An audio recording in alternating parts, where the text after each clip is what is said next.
Again, this week is another short video. Lots of you have asked about how to use chopstick.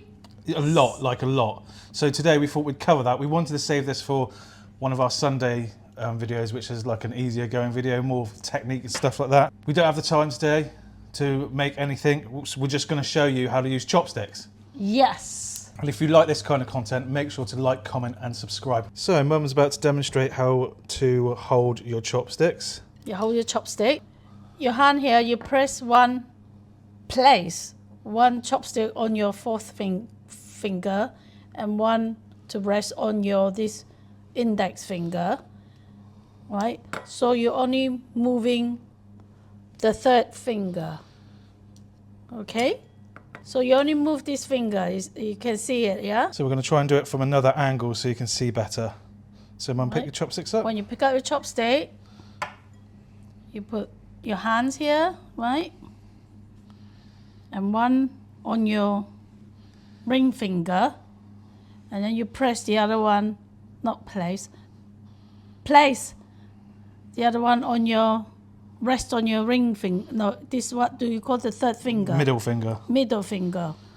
And now it's resting on your index finger, yeah? Two stick. Yeah. And then you only move this third finger. You see, none of my other hand move, okay?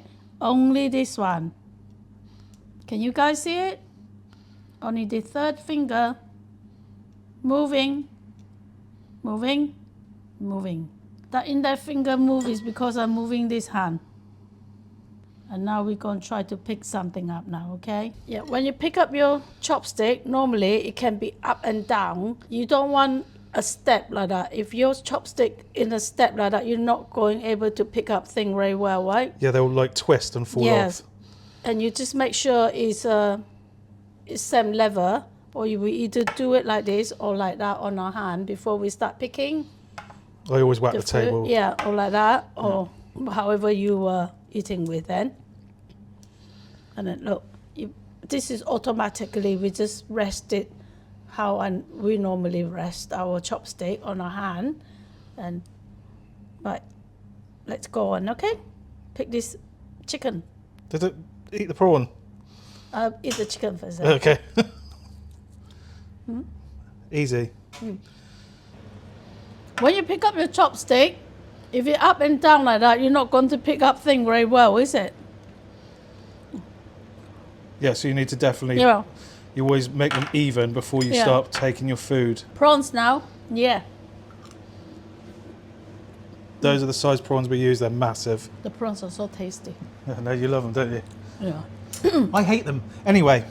Just to let you know, the prawns are very tasty. Yeah. Shall I try one more? One more. Okay.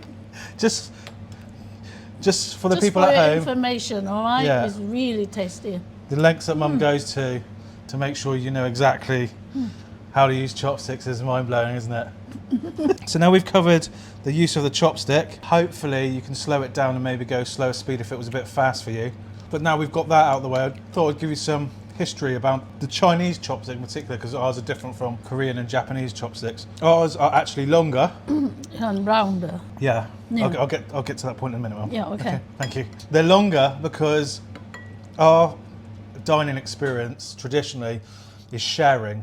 So you have to reach further to get the food around the table. So that's why our chopsticks are longer than the Japanese and Korean ones that you see, which are the small ones. Ours also have, now you can see, Mum. Yeah, round. A round flat tip and a square top end. Now that represents, do you know what, Ma? You told them then. Thank you. Yin and yang, or in this case, it's earth is the round section and the heavens is the top. And that goes back to the whole yin and yang concept of Taoism or Taoism in Chinese culture. So the Chinese chopsticks actually square end helps as a design feature as well, because if you knock it, it doesn't roll. If you knock one of these, it's more likely to fall off the edge of a table. Also, the chopstick was invented about 5,000 years ago and first found its way to China in around 1200 BC. So Chinese people have been using these for nearly 3,500 years. Very long time as I can remember it. And it's also as a weapon as well. Not a weapon.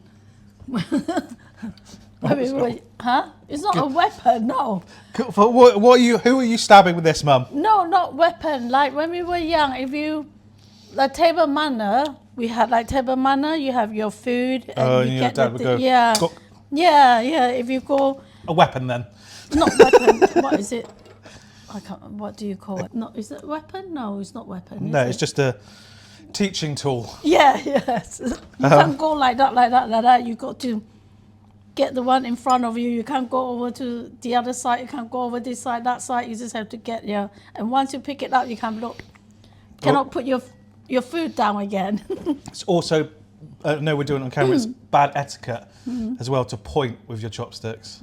We often see people trying to eat rice like this with the chopsticks. Like that. And get itty bitty portions. That's not how we eat rice with chopsticks. We actually use these things called spoons that we've had for nearly just as long, if not longer than chopsticks. What you do is you would scoop with your left hand to get the rice, leaving your right hand free, that's if you're right-handed, for the chopstick. So you can pick something up with that, scoop the rice. Oh. Or you can do it this way. Put it on top. Have to have a big mouth though. You really like those prawns, don't you? This is another bit of Chinese etiquette that I'll show you. If you don't have the spoon, because sometimes you'll go to a restaurant, well, in fact, you always have the spoon, but you hold your bowl like this. I'll come to the camera. Fingers at the bottom, thumb at the top. Not like this. That's like, holding it like a cup is a no-no. We have actually covered this before in a previous video. I can't remember what it was. Oh yeah, we were eating the rice, fried rice from the rice bowl. Oh yeah, okay. Like new days, new people hold it like a cup, which isn't great because if you're holding it like this, so sometimes your finger or thumb can get into your mouth. Also, it's not sturdy and you can drop it. Yeah, and also very straining on your wrists. Not just that. If the food in the bowl is hot and it passes through to your fingers, it will burn like that. So you hold your fingers at the bottom of the base and the thumb on the top, and that's not going anywhere and it's not going to burn your fingers. And then to eat rice like this, we bring the bowl to our mouth and shovel it in. This is not rude in Chinese culture, it's just eating. To the bowl to mouth. I actually like doing it this way as well because it causes you to slightly breathe in and it opens up some flavours. So there we go. That was a quick video on how to use chopsticks. As you can tell, that was fully improvised. We just thought, what we're going to do, we need to do something. So we did this. I hope you enjoyed it. Hope it's helped. And anything you'd like to know, just comments below. We will answer to any of your questions. 100%. And if you like this kind of content, make sure to like, comment and subscribe. Mum, Happy cooking, happy eating. take care.